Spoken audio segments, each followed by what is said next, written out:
Voilà, je vais vous parler de la 12e enquête que j'ai menée qui s'intitule Le commerce d'esclaves arabo-musulmans.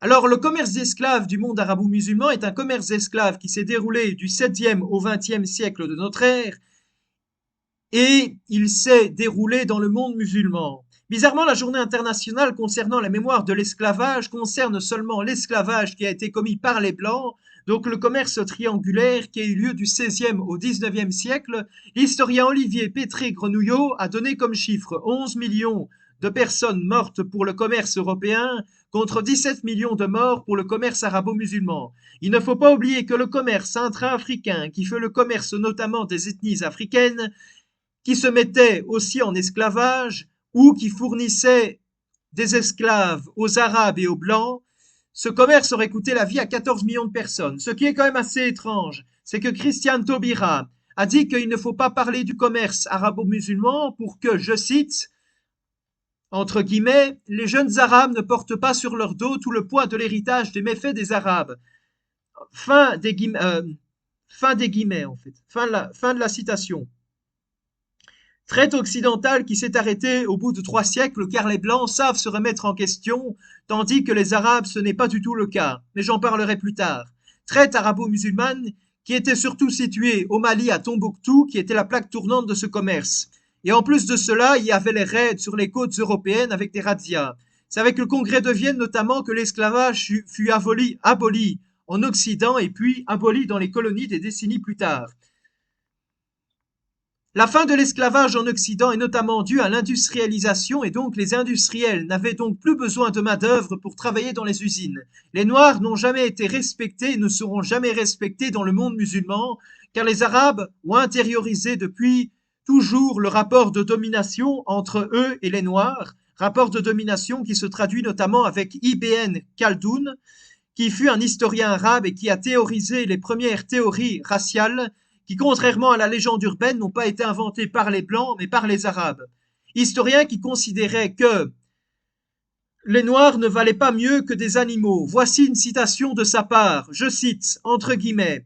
Il est vrai que la plupart des nègres s'habituent facilement à la servitude, mais cette disposition résulte, ainsi que nous l'avons dit d'ailleurs, dit ailleurs, d'une infériorité d'organisation qui les rapproche des animaux bruts. Fin de la citation. Même dans la langue arabe, la personne noire est nommée par les termes abid ou ousif, signifiant esclave. Racisme qui pourtant est condamné par le Coran, ce qui est quand même contradictoire. Racisme qui, au passage, n'est condamné au Maghreb seulement n'a seulement été condamné, notamment du point de vue pénal, au Maghreb depuis 2018 par la Tunisie et en Algérie depuis 2020. Et nous, occidentaux, nous nous faisons traiter de racistes, étant donné pour autant que nous avons condamné le racisme depuis bien plus longtemps. Immigration qui est très présente au Maghreb et cette immigration, les autochtones arabes en ont horreur.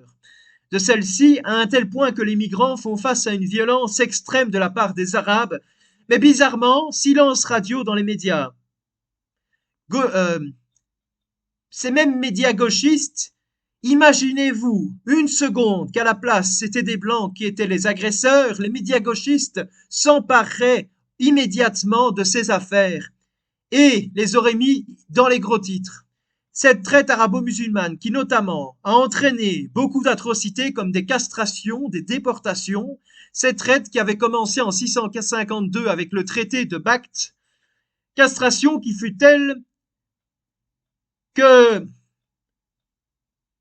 notamment en ce qui concerne le commerce esclavagiste arabo-musulman, il y eut 70 millions de descendants en parlant de la traite européenne d'esclaves noirs contre 1 million pour les musulmans en ce qui concerne la traite arabo-musulmane. Donc là, c'est quand même quelque chose de très grave. C'est que là, on se rend compte qu'il y a 70, comme j'ai pu l'expliquer, pour le commerce triangulaire, 70 millions de descendants d'esclaves noirs contre 1 million d'esclaves noirs descendants pour le commerce arabo-musulman. En fait, ce n'est pas si étonnant que ça que ce commerce arabo-musulman ne fasse pas autant débat quand on sait qu'il y a beaucoup moins de descendants d'esclaves noirs que dans le commerce triangulaire. Ces massacres et ces castrations constituent une forme d'eugénisme et donc un génocide. Les réseaux sociaux ont permis que la violence au Maghreb, dirigée face aux Noirs, puisse enfin être montrée. Et il y a très peu de Noirs qui sont dans les classes moyennes ou dans les élites algériennes. Arabes qui disent notamment, avec le mouvement Black Lives Matter, que ce racisme au Maghreb, selon eux, ne tuerait pas de la même manière qu'aux USA et donc serait moins grave. C'est grâce à la prise d'Alger sous le roi Charles X, sous le règne du roi Charles X, que le commerce des Blancs en Méditerranée s'arrêta et dans le Maghreb, l'emprise des barbaresques. Il y avait en fait cette emprise des barbaresques et ça a mis fin à cette civilisation. Enfin, si on peut appeler ça une civilisation, c'était plus des systèmes tribaux qu'une civilisation unie. Ces commerces pirates étaient tout le temps en train de se battre contre les ennemis de l'islam, mais aussi pour de l'argent, et ils commettaient beaucoup de pillages pour le compte de leur pays. Ces barbaresques rompaient très souvent les conventions internationales et les lois maritimes. Il y a eu notamment, avant l'expédition de Charles X, il y a eu les expéditions de Louis XIV qui ont pu, notamment, permis de calmer pendant un certain temps la traite en Méditerranée. Cette traite barbaresque fut causée par deux facteurs. Tout d'abord, l'expulsion de 400 000 à 800 000 personnes mortes musulmanes d'Espagne par le roi. C'était notamment après la Reconquista. Raids, notamment lorsque je parlais en fait tout à l'heure des raids, qui allaient quand même jusqu'en Islande. Ces raids ont déporté entre 1,5 et 2,8 millions de personnes durant la période de 1500 à 1800, quand on parle évidemment du bassin méditerranéen. Les jeunes filles étaient dans les harems et les garçons devenaient des janissaires pour le compte de l'Empire ottoman. Source: pourquoi ne parle-t-on jamais de cette traite? Marie-Claude Barbier, Mosiman. La traite arabo-musulmane est volontairement occultée dans les mémoires de l'esclavage. Publié le 11 mai 2021 à 11h03. Mise à jour le 11 mai 2021 à 13h23. Visionné le 29 janvier 2024. Lefigaro.fr. Un historien africain parle courageusement du commerce arabo-musulman. Alexis Brunet. Que les nations arabo-musulmanes se penchent enfin sur leur traite négrière. Publié le 8 février 2019. Visionné le 29 janvier 2024. Causeur.fr. Le racisme anti-noir au Maghreb aujourd'hui. Célia Sadaï. Racisme anti-noir au Maghreb. Dévoilement d'un tabou. Publié le 10 février 2021 à 10h36. Hérodote.org. Visionné le 29 janvier 2024. Le commerce arabo-musulman et les esclaves blancs. Georges Morin. Les pirates barbaresques et le commerce français. Au XVIIe et XVIIIe siècle. Nemosensis.com.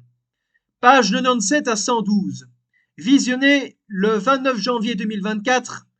Extrait de la Revue du Midi, 1887.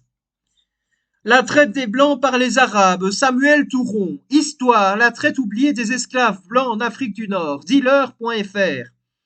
Publié le 29 décembre 2019, visionné le 29 janvier 2024. Voilà, à très bientôt pour une prochaine vidéo.